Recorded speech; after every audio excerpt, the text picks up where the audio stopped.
Ayun po, good morning po sa inyong lahat mga kabayan. Kumusta na po kayo? Sana ay nasa mabuti kayong kalagayan habang pinapanood ninyo ang aking pong video ito. For today's video mga kabayan, magti-change oil po muli tayo. Nito pong aking service, yung pong aking Kawasaki Rouser 180. Papakita ko po sa inyo kung paano mag-change oil ng Kawasaki Rouser 180. So, samahan nyo po ako. Let's go!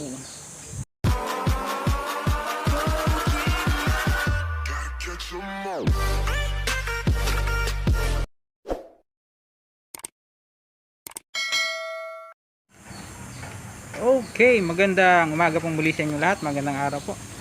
Kagaya nga po namin nabanggit ko sa inyo kanina, for today's video mga kabayan ay i-change oil po uli natin itong ating service. Kasi kung matatandaan nyo, huling nag-change oil po ako ay January pa. So lampas-lampas na tayo, although malapit lang naman yung biyahe niya, kaya okay lang. Hindi na po natin nasunod yung kilometer reading niya. So sa buwan na lang tayo nagbase. Okay, simple lang po yung mga kailangan natin mga kabayan. Gawa lang po kayo ng improvise sa sauda ng langis. Saka ito, ilalagay po natin ito dito. Yan. Para hindi na po magkakalat yung ating langis dyan sa ilalim ng makina, no?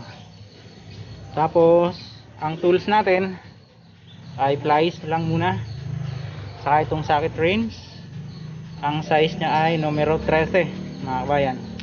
Tapos ito po yung improvise na ating parang T-wrench, pero ito ay extension po yan. So umpisahan na po natin. Una po ay bubuksan ulit natin ito, yung kanyang oil cap, para maluwag yung pagbaba ng kanyang langis, ano po. Ayan. Tapos huwag nyo tanggalin, dyan nyo lang ba, nakaganyan lang siya, para walang mahulog na mga foreign materials sa mga dumi-dumi. Ayan. Aha, buksan na natin to.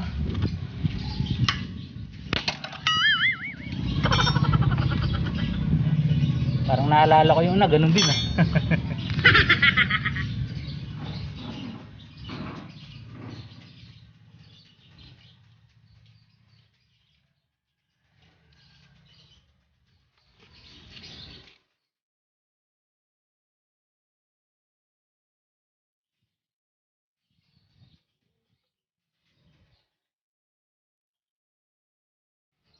Ayun, medyo hindi pa naman siya ganoon kaitiman, pero kailangan na po natin siyang palitan mga kabayan, dahil January pa siya huling napalitan ng langis. Ayun.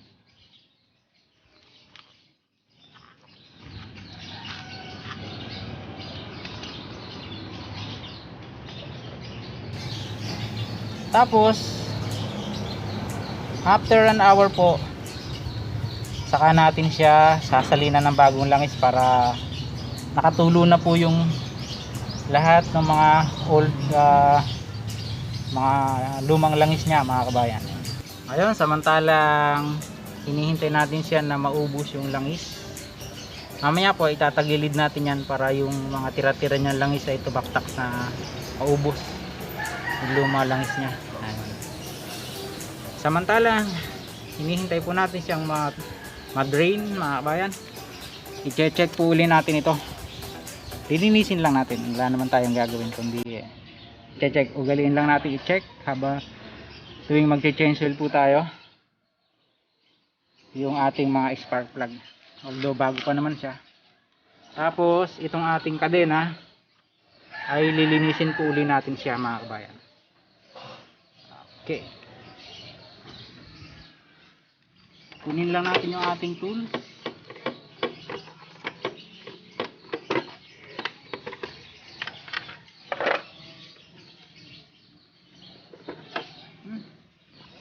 Nandito po siya nakalagay mga kabayan. Ayan.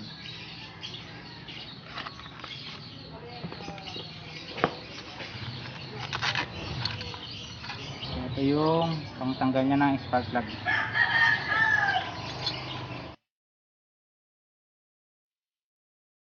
Good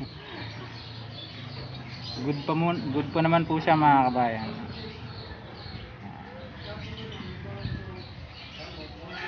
Double check lang po natin. Pati yung clearance niya, parang masyadong malapit.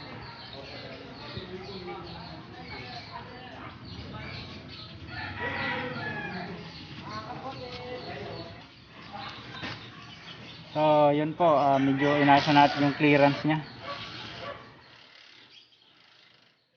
Masyadong dikit.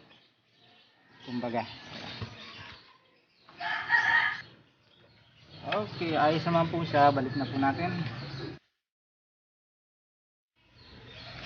Yung kabila naman.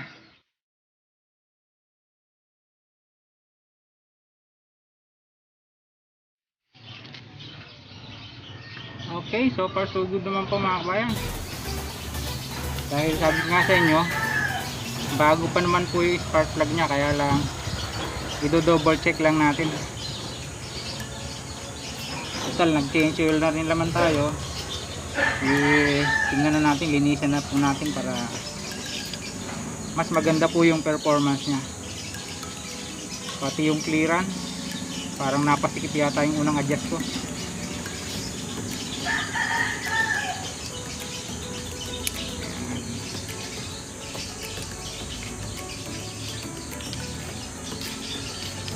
Parang 0.8 po ata ito, o 0.14 yung clearance na spark plug nya. I'm not sure, pero almost ganyan lang po mga kabayan yung aking pong adjustment.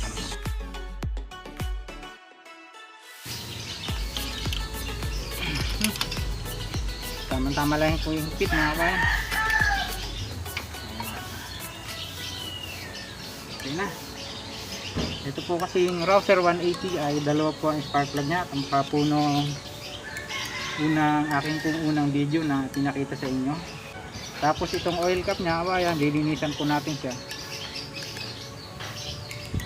Pati yung dito. Para pag isali natin ang langis ay wala siyang dumi. Okay. So, dapat po kasi regular po yung ating pagpapalit ng langis mga kabayan. Yun. Ito naman pong baterya niya ay wala pa po siyang isang taon kabayan, or almost a year. Ang size niya ay 12N9 BS, 12 volts, 9 Ah at 10 HR. Yan po yung size ng baterya niya. Maintenance free po siya mga kabayan. Dito naman po tayo sa oil niya. Makita nyo wala na siyang tumutulo, oh. Pero maya maya po natin siya papalitan mga kabayan. May bahagya pang tumutulo-tulo. Silid lang po natin siya para maubos yung langis niya.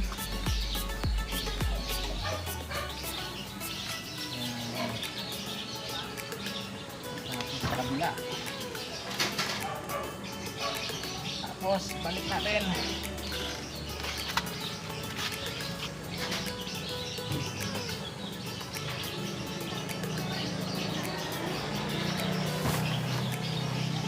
Then mamaya na po natin siya palitan mga kabayan. 2 hours later. Ayun po kabayan, pagkatapos po ng siguro mga ilang oras, kasi may ginawa po ako, ay lalagyan na po natin siya ng langis. Pero bago yan, ibalik muna natin yung kanyang drain plug. Ayan.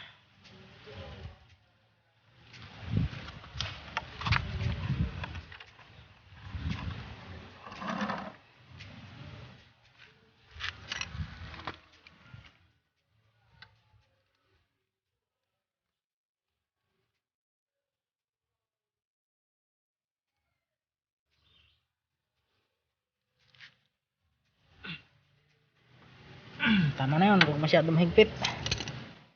Tapos lilinisan natin to, yung mga natuluan ng langis, para naman medyo magandang tingnan yung ating motor. Ano nga.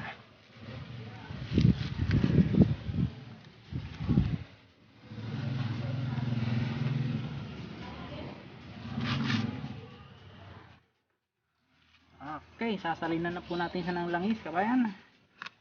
Buksan na natin to. Ang gamit ko nga po pala ay Castrol, katulad nung nakita nyo dati. Siya po ay Castrol Active Band Molecules Continuous Protection. Ang kanya pong viscosity ay 20W40. Ayan. Synthetic technology. Hindi nyo ginagamit. Gamitan yung dahon, Brad. Hindi na po, diretso na yan. Medyo hindi pa naman gaanong pasmado yung ating kamay. Oh, yun lang.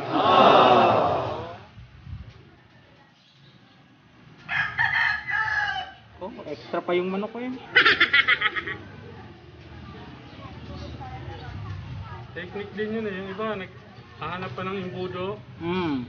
Kaya mga dahon ng mangga. Yung pong dati kong motor, kasi mahirap yung salina nun eh.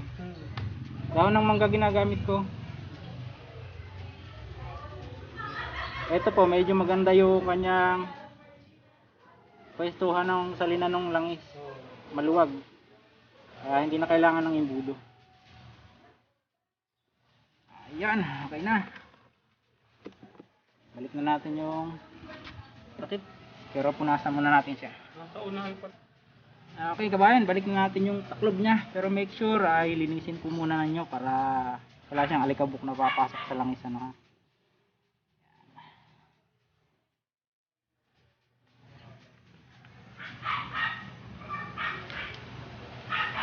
Okay, kamay lang. Okay na yan. Ayan po kabayan, tapos na po natin siyang i-change oil. Subukan natin siyang paandarin.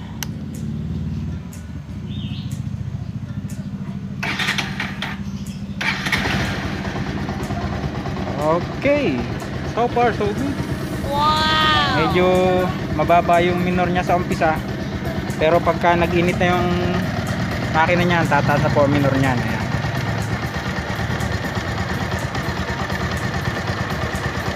Bagong change oil na naman siya, condition na naman. Pwede na naman tayo mag road trip. Ayan. Ayun, magandang hapon pong muli sa inyong lahat mga kabayan. Tapos na po nating i-change oil yung aking motor.